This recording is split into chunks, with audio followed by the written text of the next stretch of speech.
Hi friends, welcome to our channel. ఈ రోజు నేను మీకు ఒక హెల్తీ రెసిపీ చేసి చూపెడతాను. అది కూడా పునర్నవ ఆకు అంటారు, తెల్ల గల్జేరు ఆకు అని కూడా అంటారు. ఇది పల్లెటూర్లలో పొలాల పంటి వట్టి గట్ల పంటి పెరుగుతుందండి. వట్టి కలుపు మొక్కలాగానే పెరుగుతుంది. అది ఎందుకు అని చెప్పి పీకి పడేస్తుంటారు, కానీ దాంట్లో చాలా ఔషధ గుణాలు ఉన్నాయి. ప్రతి ఒక్కరికి, పిల్లలకి, పెద్దవాళ్ళకి, ఆడవాళ్ళకి, అందరికీ అందులో ముఖ్యమైన ఔషధ గుణాలు. ఆకు అందరికీ చాలా మంచిదండి, ఆరోగ్యపరంగా చాలా మంచిది ఈ ఆకు. ఫ్రెండ్స్, నేను మొన్న జరిగిన కుకింగ్ కాంపిటీషన్ కి వెళ్ళాను కదా, కరీంనగర్ లో జరిగిన కుకింగ్ కాంపిటీషన్ లో నేను చేసిన రెసిపీ ఈ తెల్లగల్జరాకు కూరనే అండి. దాంతో చేశాను. అది నాకు ఫస్ట్ ప్రైజ్ తెచ్చిపెట్టింది. మీరు కూడా కంపల్సరీ అది ఎలా చేయాలో కంపల్సరీ చూడండి. నేను ఆ వీడియో పెట్టానండి కుకింగ్ కాంపిటీషన్ది. మీరు ఆ వీడియో ఎవరు చూడకపోతే కనుక ఇక్కడ ఇస్తాను లింక్, చూడండి. మీరు తెల్లగల్జరాకు మన గార్డెన్లోనే ఉందండి. అది మనము తెంపుకొని ఈ రెసిపీ ఎలా చేసుకోవాలో చేసి చూపెడతాను మీకు. మనము వెళ్ళి తెంపుకొచ్చుకుందామండి ఆకుని. పిల్లలకి, పెద్దవాళ్ళకి చాలా మంచిది అన్నాను కదా. ఇంకా ముఖ్యంగా లేడీస్కి అండి. లేడీస్కి మనకు బ్లడ్ తక్కువగా ఉంటుంది కదా, ఇది బ్లడ్ను ప్యూరిఫై చేస్తుంది, రక్త శాతాన్ని పెంచుతుంది అని అంటారు. యూరినరీ ప్రాబ్లమ్స్ ఏవైనా ఉన్నా కూడా ఇది తీసేస్తుంది అంట. చాలా మంచిది అని చెప్పారు. హార్ట్కి మంచిది అండ్ షుగర్ను కూడా కంట్రోల్లో ఉంచుతుంది. ఫ్రెండ్స్, మనము పునర్నవ ఆకుని తెంపుకొచ్చుకున్నాం కదా, దాన్ని మొత్తం ఆకులంతా తెంపుకొని, చిన్న చిన్న ఆకులంతా, కొమ్మలు లేకుండా ఓన్లీ ఆకులే తెంపుకొని ఇలా సన్నగా కట్ చేసి పెట్టుకోవాలి. ఈ ఆకంతా కూడా ఒక గిన్నెలోకి తీసుకోవాలి. మనము ఒక కప్పు ఆకుకి 1 కప్పు శనగపిండి పోస్తున్నా. ఇందులో 1 చెంచాన్నర కారం వేస్తున్నా. మీకు మీ కారానికి ఇష్టానికి మీరు వేసుకోవచ్చు, మీ రుచికి సరిపడా. ఉప్పు కూడా వేస్తున్నా కారానికి తగ్గట్టుగా. కొంచెం పసుపు, 1/2 చెంచా పసుపు. కొంచెం నూనె వేసుకోవాలి, 1 టీ స్పూన్ నూనె. ఇప్పుడు ఇదంతా మంచిగా కలుపుకొని, వాటర్ ఎక్కువగా పట్టాయి చూసుకుంటూ పోసుకోవాలి. కొంచెమే వాటర్ పోసుకొని కలుపుకోవాలి. కామన్గా పిల్లలు ఆకుకూరలు అంటే సరిగా తినరు కదా, అందుకనే ఇలాంటివి చేసి పెడితే మనకు తప్పకుండా పిల్లలు కంపల్సరిగా తింటారు. ఇది మనకు ఏం ఆకు వేసామని కూడా తెలియదు, అసలు పిల్లలు గుర్తుపట్టరు. చాలా బాగుంటుంది టేస్ట్ కూడా. మీరు కూడా తప్పకుండా ట్రై చేయండి. ఇది రెసిపీ మొత్తము చూసి ఎక్కడ మిస్ అవ్వకుండా చూడండి. చూసి కంపల్సరీగా ట్రై చేయండి. పిల్లలకి, పెద్దలకి, అందరికీ, ఆడవాళ్ళకి చాలా మంచిదండి ఈ ఆకు. ఔషధ గుణాలు ఉన్నాయి, చాలా మంచిది ఈ ఆకు. నీళ్ళు ఎక్కువగా పట్టాయి, జాగ్రత్తగా చూసుకుంటూ. శనగపిండి కదా, ఆకు కూడా తడిగా ఉంటుంది కాబట్టి చూసుకుంటూ మెల్లిమెల్లిగా పోసుకుంటూ మనకు గట్టిగా ముద్ద వచ్చేలా గట్టిగా కలుపుకోవాలి. చూడండి, ఇట్లా గట్టిగా కొంచెం ముద్దలా అయ్యేట్టుగా కలుపుకోవాలి. వాటర్ ఎక్కువగా పట్టాయి అని చెప్పాను కదా, చూసుకుంటూ కలుపుకోండి, లేదంటే లూజ్ అయిపోతుంది, అతుక్కుపోతుంది. నేను ఇందులో పునర్నవ ఆకు, తెల్లగల్జరాకు వేసాను కదా. ఇది ఏ ఆకుతోటైనా చేసుకోవచ్చండి. తోటకూర, పాలకూర, గంటి కూర. పిల్లలు ఆకుకూరలు తినరు కాబట్టి ఇట్లాంటివి చేసి పెడితే, ఓన్లీ ఇలా కర్రీస్ లా శనగపిండి ఇందులోనే కాదండి, చపాతీ పిండిలో కూడా వేసి రకరకాలుగా చేసుకోవచ్చు పిల్లలు తినేట్టుగా. నేను ఆ వీడియోస్ కూడా పెడతానండి, మీరు చూడండి కంపల్సరీగా. వేసేసుకుంటే మన చేతికి అంటకుండా ఉంటుంది. ఇప్పుడు వీటిని కొంచెం పెద్ద పెద్ద బాల్స్ లాగా చేసుకొని, మనకు కొంచెం ఇడ్లీ సైజు లాగా వచ్చేట్టుగా ఇట్లా ముద్దల్లా చేసుకోవాలి. ఇది డీప్ ఫ్రై ఐటమ్ కాదు కాబట్టి ఎవరికైనా మంచిదండి. ఆయిల్ అసలు ఉండదు కాబట్టి, ఆవిరికి ఉడకబెట్టుకుంటాం కాబట్టి మనకి ఇందులో ఆయిల్ కూడా ఎక్కువగా పట్టదు.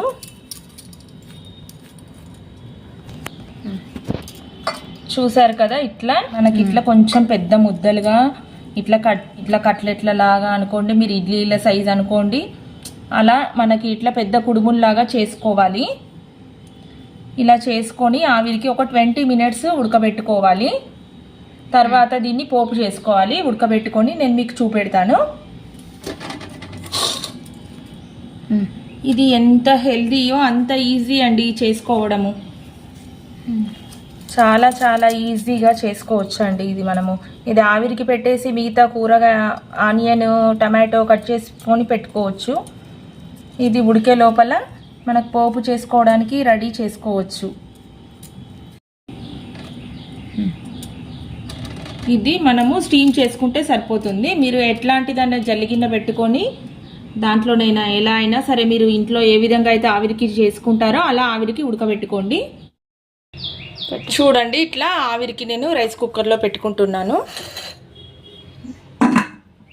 20 మినిట్స్ కుక్ చేసుకుంటే సరిపోతుంది. ఫ్రెండ్స్ ఇవి 20 మినిట్స్ అయినా ఉడికినాయో లేదో చూద్దాం. ఇట్లా మనం చాకు పెట్టి చూసుకుంటే, చాకు కానీ ఒక స్పూన్ కానీ దానికి ఇట్లా అంటకుండా ఉంటే ఉడికిపోయినట్టే. అంటలేదండి, ఉడికిపోయినాయి. తీసేసుకుందాం వీటిని. ఇట్లా చిన్న చిన్న ముక్కలుగా కట్ చేసుకోవాలి.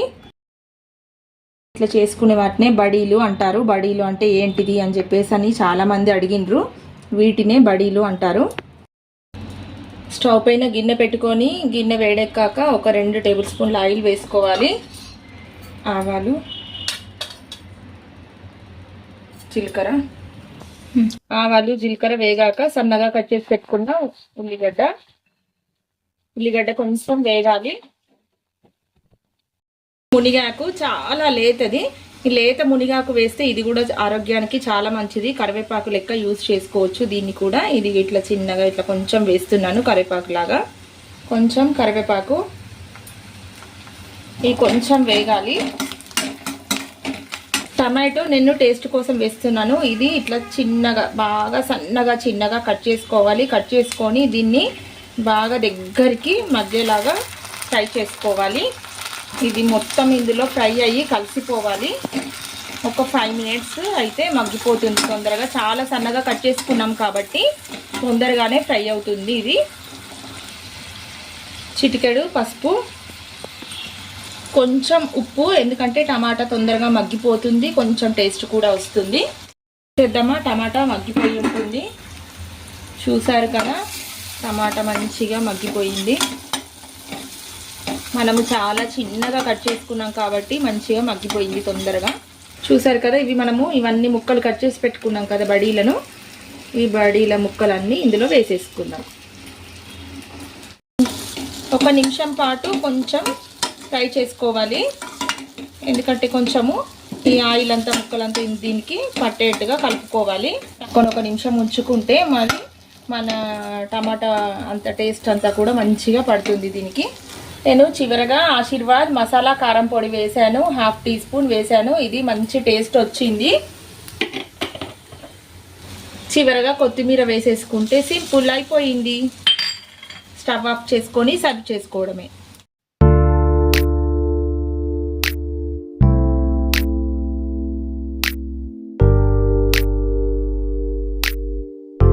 ఫ్రెండ్స్ చూసారు కదా, మన పునర్నవ ఆకు బడీల కూర, తెల్ల గల్జర ఆకు బడీల కూర ఎంత ఈజీగా తయారు చేసుకున్నామో అంత టేస్టీగా ఉంటుందండి. ఇది ఒకటి తిని చూపెడతాను మీకు. చాలా చాలా టేస్టీగా ఉంటుంది. దీన్ని ఇలాగే కూడా తినేయచ్చు, అన్నంలో కలుపుకొని తినేయచ్చు, చపాతీలోకి ఎలా అయినా తినేయచ్చు. ఫ్రెండ్స్ మనం ఇందులో ఈ పునర్నవ ఆకు వేసినట్టు కూడా అసలు పిల్లలకు తెలియదండి. అందుకనే ఇట్లా ఆకుకూరలు ఇలాంటి రెసిపీస్ చేసి పెడితే పిల్లలు చాలా ఈజీగా తింటారు. డిఫరెంట్ గా చేసి పెడితే మీరు కూడా తప్పకుండా ఈ రెసిపీ ట్రై చేసి పిల్లలకు చేసి పెట్టండి, పెద్దవాళ్ళకి చేసి పెట్టండి. ఈ ఆరోగ్యకరమైన రెసిపీ చేసుకొని మీరు టేస్ట్ చేసి ఎలా ఉందో నాకు కామెంట్ బాక్స్ లో తప్పకుండా తెలియజేయగలరు. ఇంత హెల్తీ రెసిపీ అండ్ నాకు కుకింగ్ కాంపిటీషన్ లో ఫస్ట్ ప్రైజ్ తెచ్చిపెట్టిన రెసిపీ నేను మీతో షేర్ చేసుకున్నందుకు నాకు చాలా హ్యాపీగా ఉంది. Thank you for watching.